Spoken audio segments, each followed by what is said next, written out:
نبی کے امتی سیدنا ابو بکر صدیق کے ایمان کا علل اعلان انکار کیا جا رہا ہے۔ آسمان اپنی جگہ چھوڑ دے، خدا کی قسم چھوٹی بات ہے۔ زمین میں دراڑیں پڑ جائیں، چھوٹی بات ہے۔ مشرق و مغرب کے کنارے بدل جائیں، چھوٹی بات ہے۔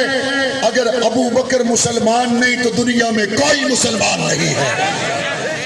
اگر ابو بکر کے ایمان میں شک ہے، دنیا میں کوئی مسلمان ہو ہی نہیں سکتا۔ آج سارا زمانہ ابو بکر کہتا ہے دشمن نے مسلمانوں کے جذبات کو مجروح کرنے کے لیے سیدنا ابو بکر صدیق پر حملے کیے۔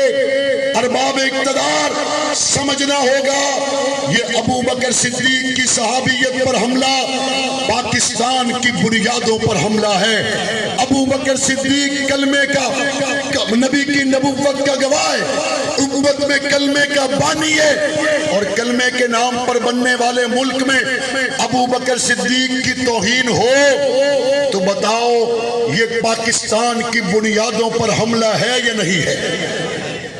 پاکستان کی بنیادوں پر حملہ ابو بکر صدیق کی گستاخی کی شکل میں بار بار کیا جا رہا ہے۔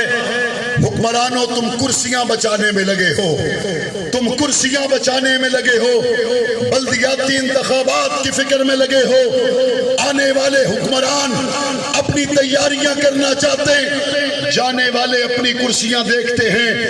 میں رب محمد کی قسم کھا کے کہتا ہوں ابو بکر کا لحاظ تم کرو، شاہی زمین پر رب تمہیں عطا کر دے گا۔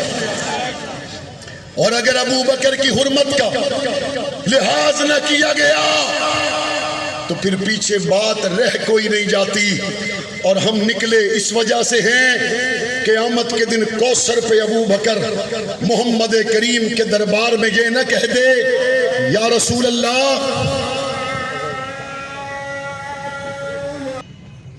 ہمارا یہ مطالبہ ہے پاکستان میں جہاں پر بھی سیدنا ابو بکر صدیق کی گستاخی کی گئی ہے، صحابہ اہل بیت کی گستاخیاں کی گئی ہیں، ان تمام ایف آئی آرز کے اندر فی الفور دہشت گردی کی دفعات کو شامل ہونا چاہیے۔ ہونا چاہیے نہیں ہونا چاہیے؟ اس سے بڑی دہشت گردی پاکستان میں اور کوئی نہیں۔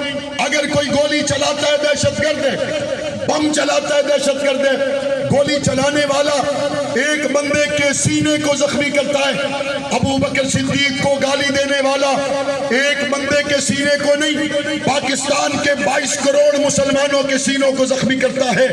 گولی چلانے والے دہشت گرد ہے، لیکن صحابہ اہل بیت کو گالی دینے والا اس ملک کا سب سے بڑا دہشت گرد ہے۔ ان دہشت گردوں کے خلاف دہشت گردی کی دفعات کے تحت کارروائی ہونی چاہیے نہیں ہونی چاہیے؟ اور اگلی بات ہمارا مطالبہ ہے گستاخان صحابہ، گستاخان اہل بیت کے لیے سزائے موت کا قانون بننا چاہیے۔ بننا چاہیے نہیں بننا چاہیے؟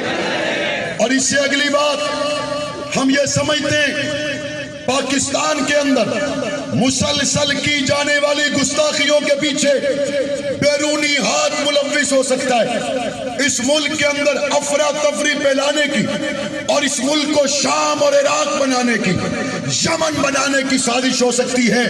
ہم اس سازش کو کامیاب نہیں ہونے دیں گے، لیکن اداروں کو سمجھنا چاہیے اگر میرے ملک کے امن کو تباہ کرنے کے لیے کوئی صحابہ اہل بیت کو گالی دے رہا ہے اور صحابہ سے محبت کرنے والا ایف آئی آر درج کروانے کے لیے تھانے میں جاتا ہے تو بتائیں اس کا یہ عمل پاکستان سے محبت کا ہے یا نہیں ہے؟ جو بندہ محبت کے لیے، امن قائم رکھنے کے لیے، افراتفری سے ملک کو بچانے کے لیے آپ کے تھانے پہ آتا ہے، آپ کو اس کا ویلکم کرنا چاہیے، آپ کو اس کی حوصلہ افزائی کرنی چاہیے۔ تمام تھانوں کے ایس ایچ او صاحبان جو گستاخ صحابہ کے خلاف مسلمان آپ کے تھانے میں آتا ہے وہ آپ کا معاون ہے، وہ آپ کا مددگار ہے، وہ شہر کے امن کو قائم رکھنے کے لیے آیا ہے۔ اور اگر کرسی پر بیٹھے ہوئے ایس ایچ او صاحبان ایف آئی آر درج کرنے کی بجائے اس مدعی کو دھمکاتے ہیں تو ہم یہ سمجھنے پر مجبور ہیں یہ سیٹ پر بیٹھا ہوا اس ملک کو توڑنے والوں کا سہولت کار ہے، اور ایسے لوگوں کو سیٹ پر نہیں ہونا چاہیے۔ اس کے ساتھ ساتھ 22 جمادی الثانی سیدنا ابو بکر صدیق کے یوم وفات کو سرکاری سطح پر منایا جائے، یہ قرارداد میں نے پنجاب اسمبلی میں پیش کی، پیپلز پارٹی نے ہماری تائید کی، میں ان کی قیادت کا شکر گزار ہوں۔ مسلم لیگ نواز نے ہماری تائید کی، میں شکر گزار ہوں۔ مسلم لیگ کاف نے ہماری تائید کی، میں ان کی قیادت کا شکر گزار ہوں۔ اور اس کے ساتھ ساتھ آزاد بینچوں پر بیٹھے ہوئے تمام ہی ذمہ داران نے ہماری تائید کی۔ پاکستان تحریک انصاف حکومتی پارٹی کے وزراء اور ممبران نے ہماری تائید کی۔ کیا یہ بات کھل کر سامنے نہیں آ گئی کہ 12 کروڑ کے صوبے میں اگر تمام لوگ ابو بکر صدیق کی خلافت اور اس قرارداد کے ساتھ متفق ہیں تو سمجھ لینا چاہیے پورا پاکستان ابو بکر صدیق پر اکٹھا ہے۔ اکٹھا ہے یا نہیں ہے؟ اور جتنی بڑی تعداد میں پاک چھنگ میں، فیصل آباد میں، لاہور میں، کوئٹہ میں، پشاور میں، کراچی میں، اسلام آباد میں صدیق اکبر کے ترانے لگانے والے میدان میں ہیں، اور بغیر سوئی کا نقصان کیے، بغیر گملہ ٹوٹے، بغیر پتا ٹوٹے، یہ لوگ آج پورے ملک میں باہر اور اپنا پرامن مطالبہ دوسری تیسری مرتبہ نہیں 35 سالوں سے دہرانے کے باوجود پرامن مطالبہ رکھا ہے، پرامن واپس جاتے ہیں۔ 35 سالہ ریکارڈ ہے، کبھی پتہ نہیں ٹوٹا۔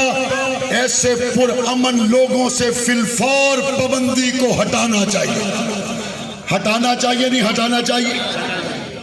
اگر صدیق اکبر کی صداقت پر، فاروق اعظم کی عدالت پر، عثمان کے حیا، علی کی شجاعت پر عقیدے کی بات ہے تو پھر ایک جماعت پر پابندی کیوں ہے؟ یہ تو سب پر پابندی ہونی چاہیے، کیونکہ پیپلز پارٹی والے بھی کہتے ہیں ابو بکر ہمارا امام ہے، اور ابو بکر صدیق کی صحابیت پر اللہ کا قرآن گواہ ہے۔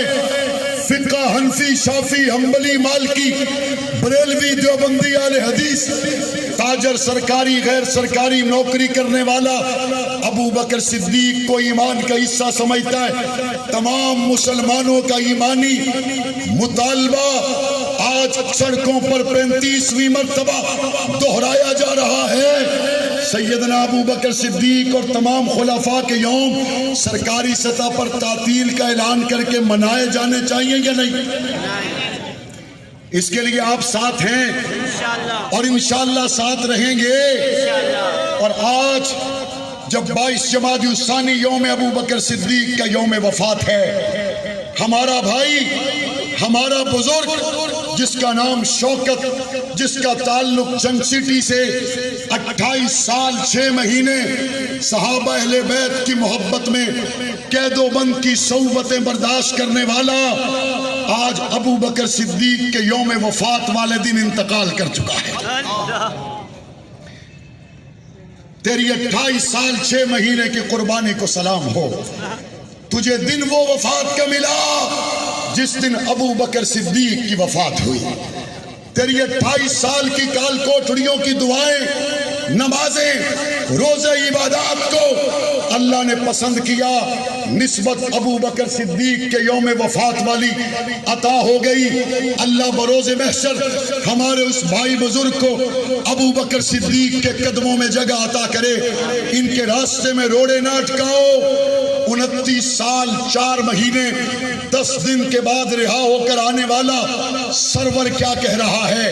پچھلے ہفتے آپ نے سنا ہوگا جب 29 سال کے بعد وہ قید و بند کی صعوبتیں برداشت کر کے آیا، اس نے کہا 18 سال تو ایسے تھے جن میں میرے پیروں میں بیڑی رہی، اور 18 سالوں میں ایک دن بھی بیڑی پہن کر میں گھبرایا نہیں۔ اور کیا کہتا ہے؟ کہتا ہے 29 سال 4 مہینے کے بعد آج باہر آیا ہوں۔ امیر عظیمت سے وعدہ کیا تھا کہ جیل گوڑی ہتھکڑی سے نہیں گھبراؤں گا، اور قائد اہل سنت علامہ محمد احمد لدھیانوی سے مل کر کہتا ہے 29 سال گزر گئے، آج بھی ابو بکر صدیق کی محبت میں کھڑا ہوں، آج بھی فاروق اعظم کی محبت میں کھڑا ہوں، اور 29 سال اور بھی آ جائیں تو در صحابہ پہ کھڑا رہوں۔ یہ ہمارے قافلے کے لوگ ہیں جو 28 سالوں میں نہیں گھبرائے، 30 سالوں میں نہیں گھبرائے، 29 سالوں میں نہیں گھبرائے۔ اور گزشتہ پرسوں مختلف شہر کی شاہراہوں پر چھوٹے چھوٹے بچے ابو بکر کے ترانے گا رہے تھے۔ ان معصوم زبانوں نے 2 پیغام دیے۔ پہلا پیغام تو یہ ہم معصوموں کی زبان پر بھی ابو بکر ہے، اور دوسرا پیغام ان بچوں کے والدین کی طرف سے تھا کہ ہمارے دودھ پیتے بچے بھی ابو بکر کے جوتوں پہ قربان ہیں۔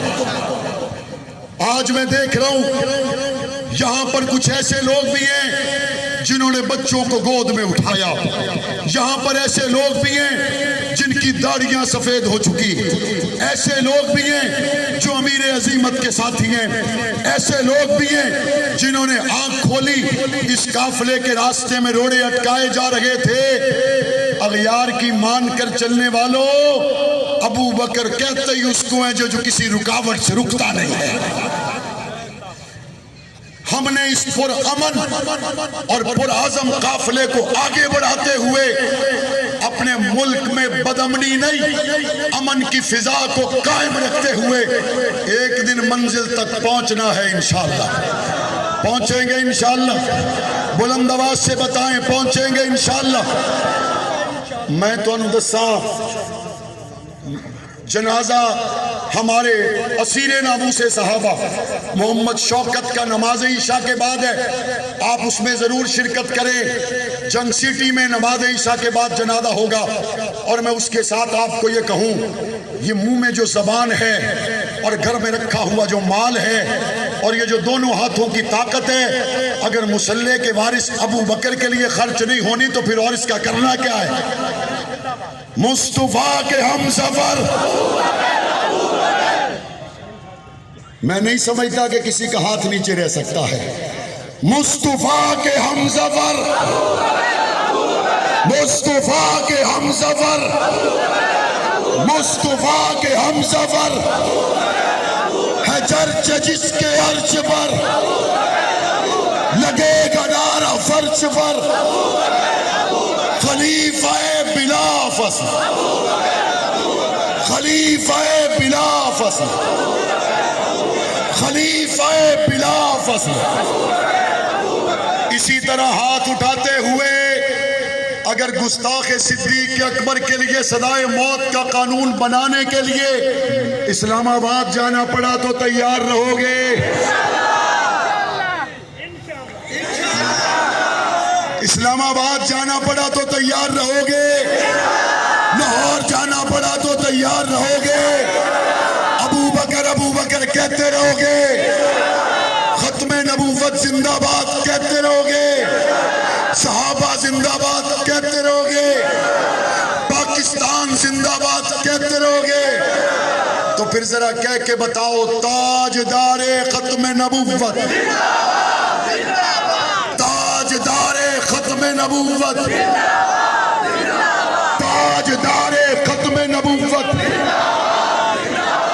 عظمت صحابہ، عظمت اہل بیت، پاکستان، پاکستان، پاکستان، پاکستان، پاکستان، پاکستان،